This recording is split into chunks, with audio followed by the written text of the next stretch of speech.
embaraçando-nos de todo o peso e do pecado que tenazmente nos assedia, corramos com perseverança a carreira que nos está proposta, olhando firmemente para o autor e consumador da fé, Jesus, o qual, em troca da alegria que lhe estava proposta, suportou a cruz, não fazendo caso da ignomínia, e está assentado à destra do trono de Deus.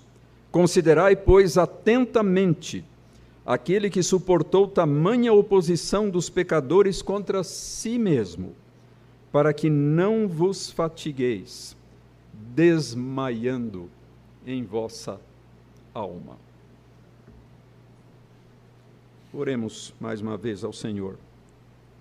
Ó Pai, tendo lido a Tua palavra, pedimos que ilumines o nosso entendimento para expor o Seu ensino e para que também possamos compreender e receber no nosso coração e na nossa vida aquilo que Tu queres nos comunicar nesta noite. É o que pedimos e agradecemos por Cristo Jesus. Amém. Amém. Queridos irmãos, o apóstolo Paulo, escrevendo aos Romanos, ele diz lá a certa altura umas palavras muito bonitas. Tudo que outrora foi escrito para o nosso ensino foi escrito, a fim de que pela paciência e pela consolação das Escrituras tenhamos esperança. E sem dúvida, um dos livros e um dos textos que cumprem esta função na nossa vida, nos dar ensino, nos dar consolação, nos dar esperança, é exatamente esta passagem tão significativa que acabamos de ler, e a qual um comentarista bíblico se referiu dizendo que ela é uma síntese quase perfeita da vida cristã. Então esse já é um motivo mais do que suficiente para darmos atenção, para nos concentrarmos nessa passagem, né? Uma síntese quase perfeita da vida cristã. Mas, como temos dito, essa passagem faz parte desse livro de autor desconhecido, de autoria anônima, que é o livro de Hebreus. Alguns falam da epístola aos Hebreus, mas muitos estudiosos questionam até o fato de que seria realmente uma epístola, mas enfim, o livro aos Hebreus. Um livro cristão, lá dos primeiros tempos da igreja, dirigido aos crentes judeus. Aqueles judeus, aquelas pessoas que pertenciam ao antigo povo de Deus, lá da velha dispensação, mas que agora haviam abraçado o Senhor Jesus Cristo como Salvador, como Senhor das suas vidas. Judeus cristãos, judeus crentes. Mas o que estava acontecendo com muitos desses judeus cristãos? Eles estavam sofrendo pressões crescentes por terem abraçado o Evangelho, por terem se comprometido com Cristo Jesus. Eles estavam sofrendo ameaças, eles estavam sofrendo perseguições e, o que é pior, muitos deles fraquejando diante dessas pressões e dessas perseguições, estavam abandonando a fé, estavam deixando a comunidade cristã, estavam deixando de seguir fielmente a Cristo Jesus. Então, esse é o objetivo principal desse livro, ou dessa carta, como queiram, exortar aquela comunidade de cristãos judeus, de cristãos hebreus, para que permanecessem firmes na sua fé em Cristo Jesus, apesar das dificuldades. Então, a grande ênfase desse livro é a importância da perseverança na vida cristã. O autor argumenta: o que adianta nós começarmos a carreira cristã, prosseguirmos nessa carreira durante algum tempo e depois voltarmos atrás, abandonarmos o nosso compromisso, a nossa lealdade a Cristo Jesus? Vai ficar tudo perdido, né? Tudo que nós alcançamos, todas aquelas bênçãos que nós recebemos, tudo aquilo vai cair por terra.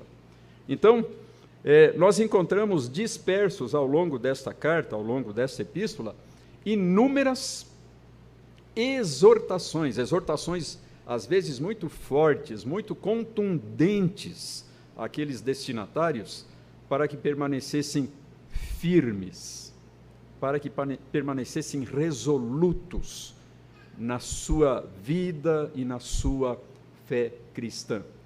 E um argumento muito bonito que o autor usa também diversas vezes ao longo do livro é apontar para Jesus Cristo e para a grandeza e a sublimidade da sua pessoa e da sua obra redentora.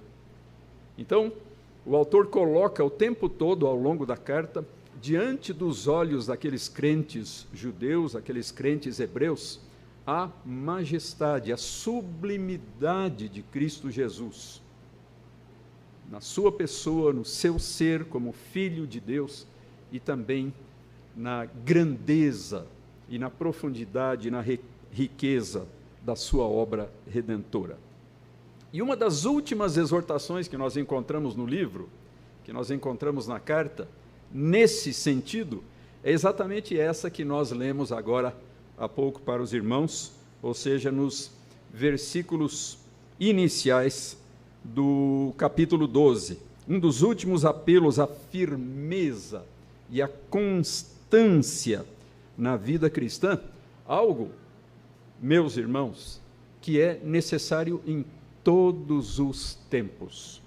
Foi importante e foi indispensável não somente naquela época para aquele público original deste livro, mas continua sendo importante para os cristãos de todas as eras e de todos os lugares, e certamente é algo muito necessário para vocês, os cristãos do século XXI, que se reúnem, que se congregam aqui na Igreja Presbiteriana de Vila Formosa.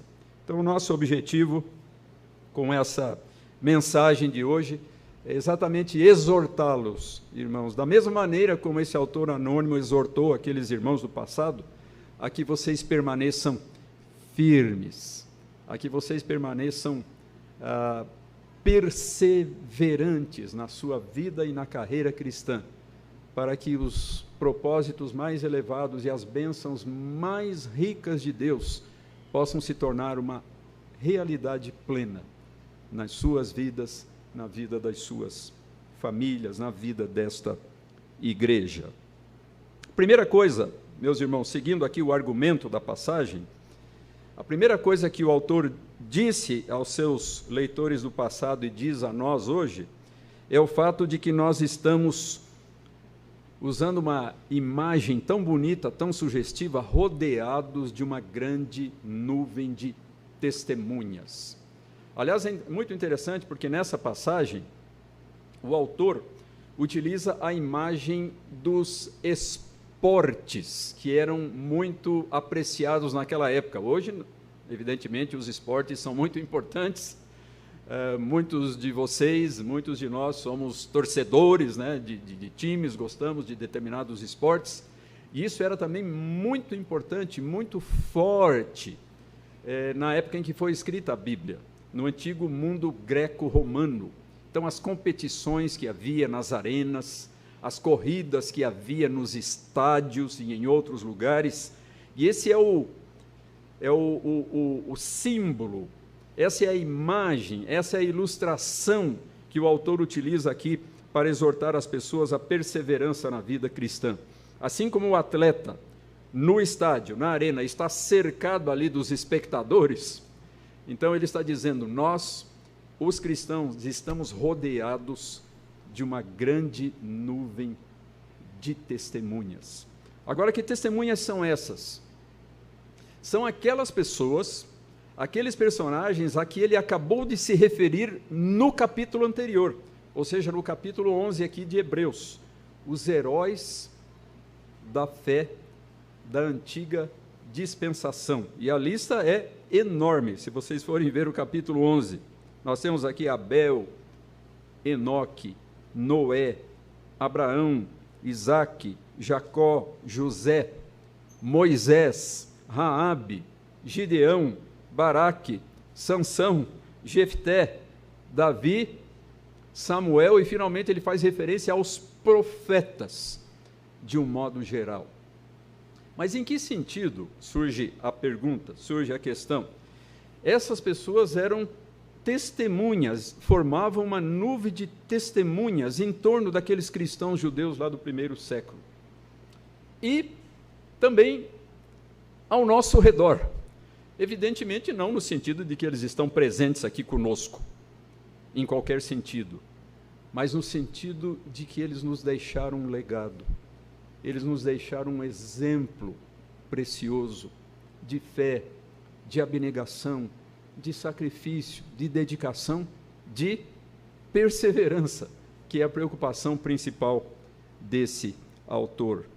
Então, eles estão presentes em nossas mentes, em nossos corações, com o seu exemplo de vida. Isso é muito comum na literatura cristã, colocar os grandes vultos do passado, os grandes heróis da fé, como modelos a serem imitados. E nós vemos, então, exatamente essa preocupação.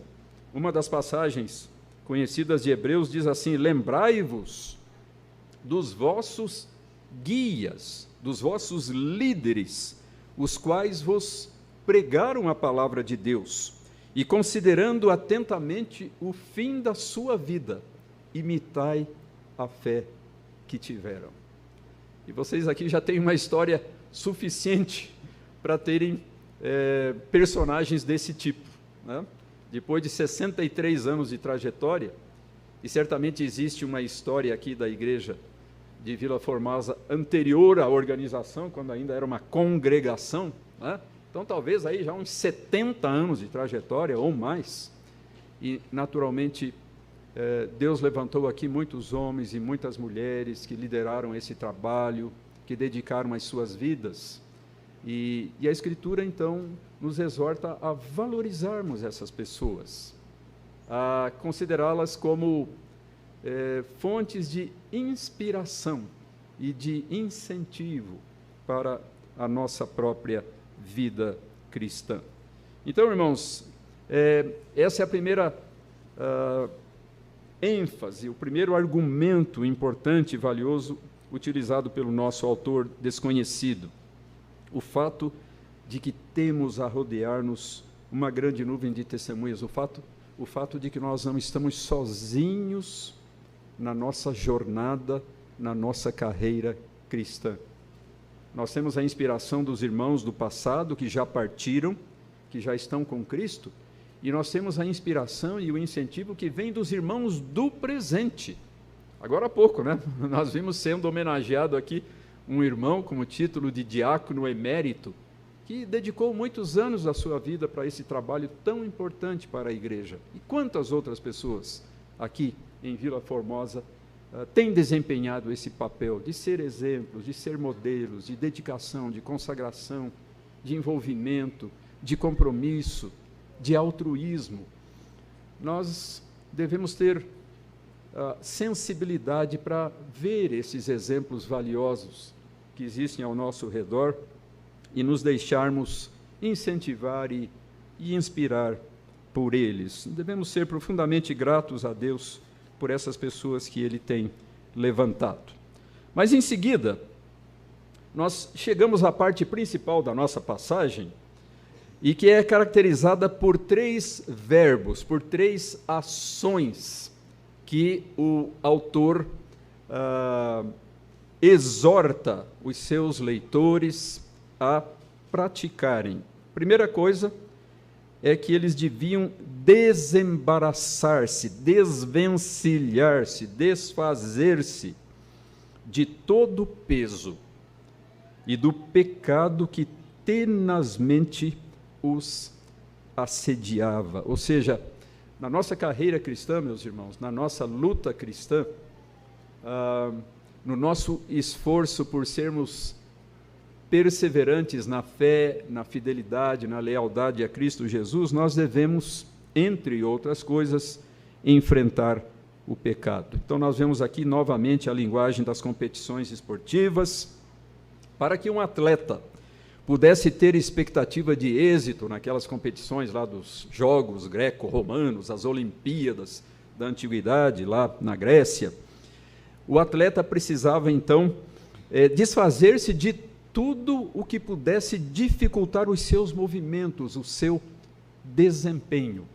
E a mesma coisa, então, o autor deseja que nós, como atletas de Cristo, façamos na nossa carreira cristã, desembaraçar-nos de todo o peso, de tudo aquilo que atrapalha, de tudo aquilo que prejudica a nossa vida cristã, que prejudica o nosso discipulado, que prejudica o nosso relacionamento com o Senhor. E na vida cristã, o maior estorvo é a realidade do pecado, das condutas erradas, dos pensamentos vãos, da desobediência e da incredulidade. E nós vemos várias referências a isso no nosso livro aos Hebreus. Por exemplo, lá no capítulo 3, tende cuidado, irmãos. Mas lá na parte inicial do livro, tende cuidado, irmãos, jamais aconteça haver em qualquer de vós perverso coração de incredulidade. Ele está se referindo a irmãos, ele está se referindo a cristãos. Tenham cuidado, cristãos, crentes, para que jamais aconteça haver em qualquer um de vocês um perverso coração de incredulidade. Mas incredulidade em crentes? Parece uma contradição, né, reverendo André? Mas isso pode acontecer. Se nós formos remissos, se nós formos displicentes na nossa vida cristã, nós poderemos esfriar na fé e ser tomados por um coração de incredulidade. E ele continua, que vos afaste do Deus vivo. Olha que consequência horrível. Vos afaste do Deus vivo. Pelo contrário, exortai-vos mutuamente cada dia, a fim de que nenhum de vós seja, e prestem atenção nessa expressão, endurecido pelo engano do pecado. Quando o crente brinca com a realidade do pecado, quando ele não leva a sério o caráter terrivelmente grave do pecado, ele corre o risco de ser endurecido pelo engano do pecado. Então, é muito solene, meus irmãos, é muito séria, é muito contundente essa série de exortações tão necessárias que esse autor dirige aos nossos corações e às nossas vidas. Então, o autor exorta os crentes hebreus a não fazerem pouco caso da força e da sedução do pecado. Pode ser um vício, um hábito escravizador, um sentimento desordenado, uma atitude negativa, uma fraqueza moral ou emocional, uma sedução perigosa. Mas devemos lutar contra ele e fazê-lo de modo decidido, de modo resoluto. Aliás, um personagem extraordinário no que diz respeito aos heróis da fé do Antigo Testamento, nessa questão, foi José do Egito, aquele filho de Jacó, né, que se tornou tão importante lá no Egito e que sofreu as mais terríveis investidas do maligno, as mais violentas seduções do pecado e soube resistir a todas elas por causa do seu firme compromisso com o Senhor Deus. Mas o segundo verbo aqui, ou a segunda exortação, associada a um verbo, é o que vem logo em seguida, de que nós corramos com perseverança a carreira que nos está proposta. Então, a vida cristã comparada a uma carreira, uma corrida, e uma coisa interessante, essa carreira não nos pertence, né? A carreira aí dos atletas aí das Olimpíadas, dos Jogos de Inverno e etc., são carreiras deles mesmos, né? Mas a carreira cristã é uma carreira que não é nossa, mas uma carreira que nos foi dada, que nos foi concedida, que nos está proposta, diz o nosso texto, uma carreira proposta por Deus. Também não é essa carreira cristã uma competição no sentido de que temos que suplantar aos outros. Essa é outra diferença muito importante entre a carreira cristã e as competições esportivas lá fora. Lá a preocupação é deixar todo mundo para trás, né? Ser o melhor, ser o primeiro. E na carreira cristã não. Na carreira cristã nós devemos nos esforçar para correr bem, mas para que os outros também corram bem, para que todo mundo chegue lá, né? Chegue ao objetivo, à linha da chegada. Então, o argumento principal do nosso autor é que essa carreira exige esforço, exige empenho, não é algo que ocorre naturalmente, automaticamente. Nós devemos nos empenhar nisso. E é muito interessante o termo grego, lá do original grego, traduzido por carreira, é a palavra agona. Então, em grego, carreira, agona, da onde vem a nossa palavra agonia. Isso deve caracterizar a carreira cristã: agonia, intensidade, dedicação plena, investimento total. É assim que deve ser a nossa carreira, é assim que deve ser a nossa vida cristã, o nosso relacionamento com o Senhor. E, acima de tudo, é preciso ter perseverança, algo de que o autor fala muitas vezes ao longo desse livro, ou dessa carta. Então vejam aqui alguns exemplos. Lá no capítulo 3, ele diz a certa altura: se guardarmos firme até ao fim. Olha a perseverança. Se guardarmos firmes até ao fim, a ousadia e a exultação da esperança. Outra expressão: porque nos temos tornado participantes de Cristo, se de fato guardarmos firmes até ao fim a confiança que desde o princípio tivemos. Não adianta nada começar bem a carreira e não terminar. Isso é um fracasso, uma coisa horrível, não é? Então temos que guardar firme até ao fim. Outra passagem, no capítulo 10, guardemos firme a confissão da esperança sem vacilar, pois quem fez a promessa é fiel. Meus irmãos, essas palavras são dirigidas por Deus a cada um de vocês que está aqui nesses bancos, nessa igreja, nesta noite, é o alvo, é o objeto dessas palavras que nos vêm da parte de Deus. Mais uma referência ainda, no capítulo 10, 39. Nós não somos dos que retrocedem para a perdição, entretanto, somos da fé para a conservação da alma. Que coisa maravilhosa! A nossa fé reformada valoriza extremamente a doutrina da perseverança dos santos. Esse é um dos pontos importantes, um dos chamados 5 pontos do calvinismo, a perseverança dos santos. O entendimento de que os verdadeiros crentes irão permanecer no caminho da salvação até o fim. Mas o fato é que a realidade mais importante não é a perseverança dos santos, a perseverança do crente, mas a perseverança de Deus em nos guardar. Essa é a realidade mais preciosa, o fato de que Deus persevera.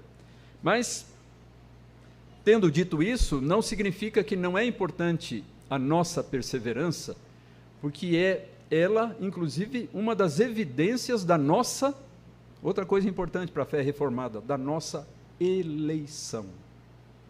Muitas vezes as pessoas ficam se perguntando: eu sou um eleito de Deus, eu não sou um eleito de Deus? Bom, como é que está a sua perseverança? Se você perseverar até o fim, você estará demonstrando para si mesmo que você é um dos eleitos de Deus. E, finalmente, nós chegamos a parte mais importante dessa passagem. Tudo isso que nós falamos até agora está só no primeiro versículo. Agora a parte mais importante são 2 versículos inteiros. O autor convida os cristãos hebreus lá do primeiro século e nos convida a nós hoje a termos os olhos postos em Cristo. Vocês observam, né, pela televisão, as competições esportivas, principalmente as corridas, como o atleta fica olhando fixamente para aquele alvo, para aquela linha de chegada que ele quer alcançar, né? Aquilo se torna uma obsessão, ele faz uma concentração total naquele alvo que ele quer alcançar. Bom, o nosso autor está dizendo, façam isso em relação a Cristo Jesus. Na carreira cristã, essa concentração total, da qual nada irá nos desviar, deve ser em Cristo Jesus, naquilo que Ele é e naquilo que Ele fez e continua fazendo. Portanto, para a vitória na vida cristã, nós precisamos, recapitulando rapidamente, receber inspiração e encorajamento dos irmãos do passado e do presente, e, claro, sermos nós também inspiração para os outros, principalmente para os jovens, para as crianças. Segundo, temos de lutar de modo resoluto contra o pecado. Em terceiro lugar, devemos correr com perseverança a carreira que o Senhor nos deu, mas, acima de tudo, precisamos nos concentrar em Cristo Jesus e viver na plena dependência dEle. Então, são 2 expressões muito bonitas, muito sugestivas que usa aqui o autor. Em primeiro lugar, o olhar firmemente para o Senhor, ou seja, cravar os nossos olhos nele. A fé, esse é um argumento importantíssimo que nós temos aqui, essa afirmação de que Jesus é o autor e o consumador da nossa fé. Ou seja, a fé tem o seu princípio e o seu aperfeiçoamento final no Senhor. Ele é o autor da nossa fé. A nossa fé começa a partir dele. E ele é também o consumador. Então, a nossa fé, do princípio ao fim, ela deve estar fundamentada e apoiada firmemente em Cristo Jesus. Ele suportou a cruz, sua vergonha e humilhação, mas agora experimenta exultação e glória ao lado do Pai. Então, é interessante o fato de o autor se referir a toda aquela luta enfrentada pelo Senhor Jesus, mas uma luta que tinha por objetivo alcançar resultados maravilhosos para ele mesmo e para aqueles por quem ele empreendeu essa luta, que somos nós. Então, o argumento é esse, né? Se Jesus, para alcançar esses objetivos, fez um sacrifício tão grande, fez uma renúncia tão gigantesca, teve uma dedicação tão plena, tão integral, nós também, para alcançarmos os objetivos que Deus tem colocado para as nossas vidas, devemos ter igual espírito de dedicação, de renúncia, de abnegação e de sacrifício e fidelidade e perseverança. Em segundo lugar, o autor nos convida, isso no versículo 3, a considerarmos atentamente o Senhor Jesus, a pensarmos muito em Cristo Jesus, aquele que enfrentou tão grande oposição dos pecadores. Os cristãos judeus estavam enfrentando a oposição dos pecadores. Eles estavam sendo perseguidos, eles estavam sendo pressionados duramente por causa da sua fé em Cristo. E o autor diz, mas eu quero mostrar para vocês um outro que sofreu violentíssima oposição dos pecadores, mas soube vencer, superar esta oposição. Ele chama a nossa atenção para os sofrimentos de Cristo como desafio e um incentivo para a nossa firmeza na fé e na vida cristã. Se ele tanto sofreu e se manteve fiel à sua missão, isso irá também nos fortalecer contra a fadiga e o desânimo na nossa vida cristã. E uma outra coisa importante é que, ao longo da epístola, o autor apresenta Cristo não somente como um exemplo. O Senhor Jesus é um exemplo para as nossas vidas, mas ele é muito mais do que um exemplo. Esse é o argumento também do autor. Ele é um auxílio e um socorro sempre presente e indispensável na nossa própria caminhada, em nossa carreira cristã. Ou seja, esse Cristo sofredor, que passou pelas mesmas experiências que nós passamos e até por experiências muito piores, de uma magnitude muito maior, esse Cristo sofredor, ele se solidariza conosco. Ele está ao nosso lado nas nossas lutas e nos desafios que temos de enfrentar. Vejam algumas expressões do livro aos Hebreus, capítulo 2, naquilo que ele mesmo sofreu, tendo sido tentado, ele é poderoso para socorrer os que são tentados. Meu irmão, minha irmã, não enfrente a tentação sozinho. Recorra àquele que é poderoso para socorrer você no meio da tentação e no meio da provação.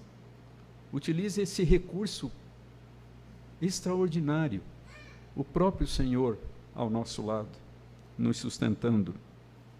Passagem conhecida do capítulo 4, versículos 15 e 16, porque nós não temos um sumo sacerdote, e daqui a pouco vamos, inclusive, celebrar a ceia do Senhor, né? Não temos um sumo sacerdote que não possa compadecer-se das nossas fraquezas. Antes foi ele tentado em todas as coisas à nossa semelhança, mas sem pecado. E, portanto, acheguemo-nos confiadamente junto ao trono da graça, a fim de recebermos misericórdia e acharmos graça para socorro em ocasião oportuna. O nosso Deus é maravilhoso, ele faz uma exigência grande, a perseverança, a fidelidade na carreira cristã, mas ele nos concede todos os recursos para que nós façamos isso, a começar dele mesmo, os recursos da sua graça. E finalmente no capítulo 7, 25, por isso, ele, quem? Cristo Jesus, pode salvar totalmente os que por ele se chegam a Deus, vivendo sempre para interceder por eles. O Senhor Jesus está continuamente intercedendo por nós. Que nós possamos, irmãos, considerar com muita atenção, com muito carinho, essa mensagem tão preciosa que a palavra de Deus nos dirige nessa noite. O nosso coral tem o nome do nosso fundador, não é, reverendo André? Reverendo Ashbel Green Simonton.